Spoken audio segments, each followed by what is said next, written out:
Reisi 13. päeval ületamegi Mauritaania piiri. Maroko ja Mauritaania vahel asub mitme kilomeetri laiune ei kellegi maa, mis alles hiljuti oli maailma suurim miiniväli. Õigupoolest on raske uskuda, et siin praegu ühtegi miini ei ole. Tee ääres on hunnikute kaupa autosid, millel piiriületus pole nii hästi läinud. Õhtuks jõuame riigi suuruselt teise linna Nouadhibousse. Mind oleks peaaegu piiril militaarobjektide filmimise pärast arreteeritud, aga õnneks sattus olema normaalne mundrimees ja lasti tulla ilma suuremate sanktsioonideta. Tere tulemast Mauritaaniasse. See on üks hõredaima asustusega riike maailmas, kus miljonil kilomeetril elab 3 miljonit inimest, kellest pooled on alla 16 aasta vanad. Haritavat maad on 0,46% ja terve riigi peale on vaid üks suurem haigla, mis asub pealinnas Nouakchotis. Milles see ninaverd jooksma? Õhk on niivõrd kuiv ja see muudab veresooned hapraks. Kui on väike pingutus on ka taga, siis on prõks ja on veresooned lõhki. Päris tihti, päris palju juhtub see, et on ninaverd jooksma. Väikse pingutusega. Juba on kärbes peal ja perses on vist asi. Vaatad ka lendavad.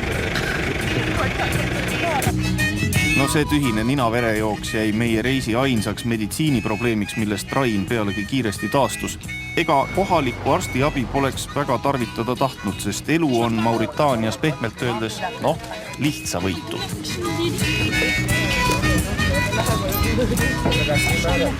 Me oleme siin Mauritaania kõige suurema maantee ääres hetkel ja alguses, kui seda teed mööda sõita, siis tundub, et siin on mingisugused ajutised telgid.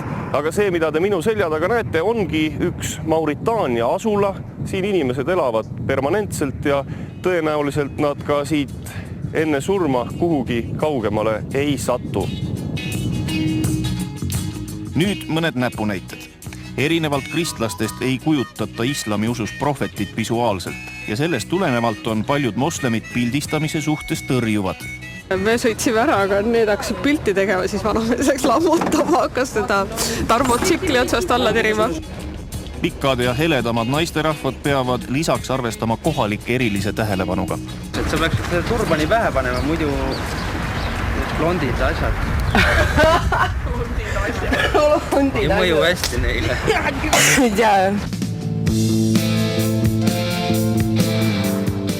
Mauritaania on selline huvitav maa, et ega siin suurt midagi ei toimu, aga kaevandatakse rauamaaki ja seda veetakse maailma kõige pikemate rongidega. Ma ei teagi hästi, see praegu näha jääb.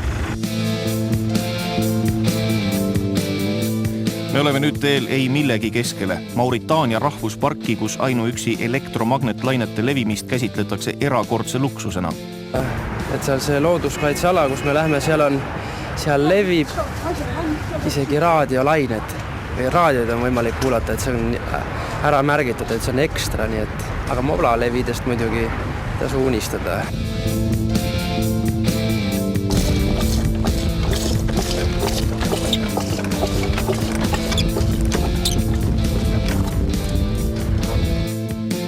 Kütust tuleb varuda tublisti ja selleks on vaja kohaliku rahatähteo kuia, mida on siis parandatud kõikide käepäraste vahenditega. Võite näha siin teipi, kirjakambreid.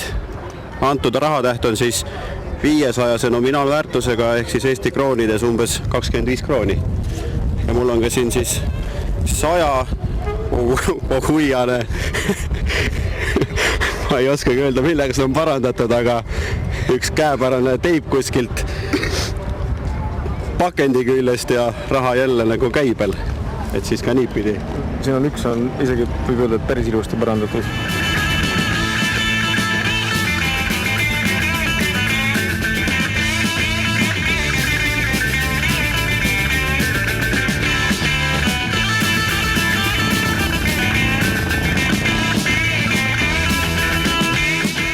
Oleme jõudnud seni kõige eksootilisemasse laagripaika, kus elutu kõrbe ja mõõtmatu ookeani vahel võttis meid esimesena vastu tilluke surnud haigala.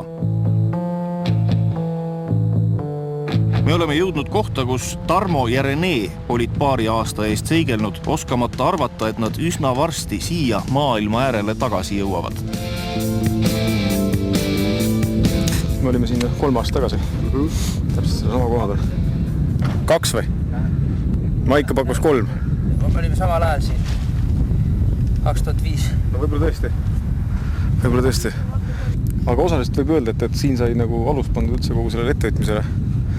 Siin lõkkääres, kus sai istutud ja natuke viskit joodud ja ka hästi tähtsad maailma asju arutatud.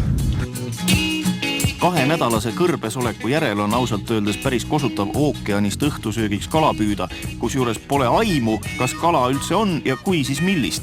Järgmises Aafrika reisikirjas saame näha.